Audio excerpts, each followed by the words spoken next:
Hello students, आज के class में हम देखेंगे how to prove law of reflection using Huygens wave theory. तो सबसे पहले यहाँ पे हम लोग एक मिरर लेंगे। इस मिरर को मैंने कहा है दैट इज एम एन। तो ये आपका एक प्लेन मिरर है। प्लेन मिरर मतलब यहाँ पर ये मिरर ग्लास है और एक साइड पे ये पॉलिश किया है ताकि ये लाइट को रिफ्लेक्ट करे। और हम लोग बहुत दूर से एक सोर्स ऑफ लाइट को इंसिडेंट करेंगे, तो वहाँ से जो लाइट आने वाली है वो एक प्लेन वेव फ्रंट बन के आएगी। तो आप देखोगे लाइट जो रहेगी वो हमारी एक प्लेन वेव फ्रंट बन के आएगी। और इस तरह से हम लोग लाइट को क्या करेंगे, ऐसे ऑब्लिक्विटली गिराएंगे।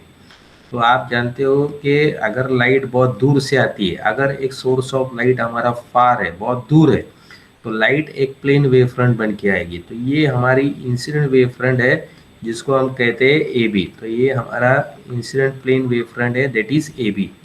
ये हमारा प्रीवियस वेव फ्रंट है that is A one B one.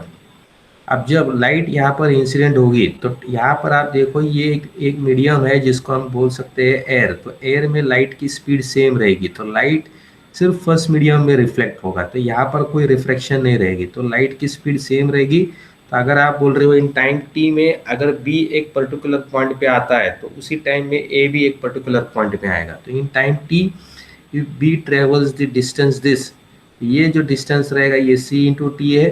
तो उतने ही टाइम में ए आप देखो ये यहाँ पर आ गया होगा, तो ये आपका ए बी है और ये आपका सी डी है। तो ये आपका रिफ्लेक्टेड वेव फ्रंट है, तो ये आपका सी डी है। ये ए बी जो है ये हमारा इंसिडेंट वेव फ्रंट है और ये सी डी जो है वो हमारा रिफ्लेक्टेड वेव फ्रंट है। तो इस तरह से आपको रिफ्लेक्टेड वेव फ्रंट मिलेगा और ये रिफ्लेक्टेड वेव फ्रंट आपका आगे चला जाएगा।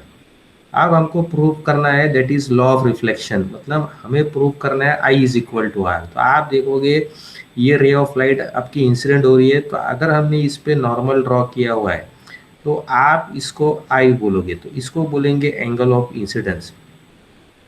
और अगर ये लाइट रिफ्लेक्ट हो रही है तो इसको आप बोलोगे R, that is angle of reflection.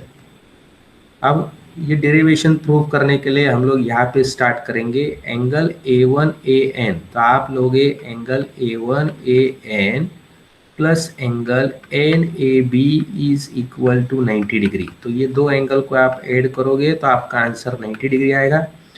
Again हम लोग ये एंगल को ऐड करेंगे angle N A B, angle N A B plus angle B A C that is 90 degree. तो आप देखोगे ए वन ए एन आपका आई है, सो देयर फॉर आप बोलोगे angle A one A N because both these angles are same. तो therefore angle A one A N जो रहेगा आपका इक्वल रहेगा एंगल बी ए सी, और एंगल बी ए सी जो रहेगा आपका वो आई बन जाएगा। तो इस तरह से आपको एंगल ऑफ इंसिडेंस मिल जाएगा। तो angle A one A N आपका आई है, तो ये बी ए सी भी आपका आई बन जाएगा। अब हम लोग जाएंगे रिफ्लेक्शन की तरफ। तो आप ले रहे हो एंगल, रिफ्लेक्टिंग एंगल कौन सा है आपका एन ए डी, ये एंगल ऑफ रिफ्लेक्शन है। तो N A D plus angle D A C, दोनों एंगल को आप ऐड करोगे तो आपको 90 आ जाएगा। फिर अगर हम लोग यही एंगल ले रहे हैं जो एंगल हमारा सेम है D A C plus angle D C A, तो ये आपका 90 आ जाएगा। तो आप देखोगे ये दो एंगल सेम है, सो देयर फॉर आप बोलोगे angle N A D is equal to angle D C A, और ये आपका एंगल ऑफ रिफ्लेक्शन आएगा। अब हम लोग क्या प्रूफ करेंगे I is equal to are. तो ये दो ट्रायंगल हम लोग लेंगे, तो हमने ये दो ट्रायंगल लिया हुआ है। तो आप देखो यहाँ पर मैंने दो ट्रायंगल लिया हुआ है और ये हमारा फर्स्ट ट्रायंगल है, यहाँ पर ये 90 डिग्री एंगल पे है। तो ये मैं ट्रायंगल ले रहा हूँ आपका ए बी सी। और सेकेंड ट्रायंगल जो हमारा यहाँ पर बना हुआ है आप देखो ये ए डी सी। तो ये हमारा यहाँ पर दो ट्रायंगल है, तो ये फर्स्ट ट्रायंगल हमारा ए बी सी है और सेकेंड ट्रायंगल जो है ये हमारा ए डी सी है।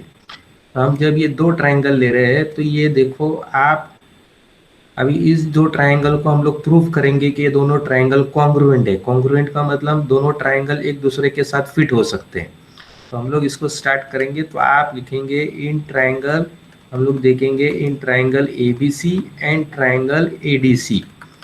जैसे मैंने आपको बताया कि यहाँ पर लाइट की स्पीड सेम है, तो बी सी जो रहता है in time T B will come to C. जब हमारा वेव फ्रंट जब बी से लेके सी में आता है तो ए डी में आ गया होगा, ये B C is equal to A D.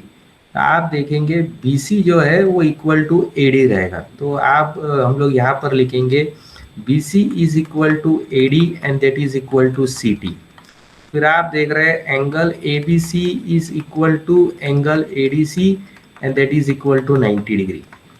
और AC हमारा कॉमन है, AC हमारा कॉमन है, तो देयरफॉर ये दोनों ट्राइंगल जो रहते हैं कॉन्ग्रुएंट हो जाते हैं। Therefore triangle ABC is congruent to triangle ADC by side angle side test. ये दोनों ट्राइंगल कॉन्ग्रुएंट हो जाएंगे by side angle side test. Congruent का meaning that means they can be fitted with each other. तो BC is equal to AD, AC आपका same है तो यहाँ पर आपका AC ये सेम आ जाएगा। That means both the triangles can be fitted with each other. तो ये देखो आपका ये साइड और ये साइड सेम है, ये साइड सेम है, ये एंगल सेम है, तो हम लोग बोलेंगे AB is equal to DC। इस तरह से आप जब ये ट्राइंगल को फिट करने जाओगे तो क्या हो जाएगा, ये जो ट्राइंगल है ADC और CBA ये दोनों एक दूसरे से ओवरलैप हो जाएंगे, दोनों एक दूसरे को फिट करेंगे।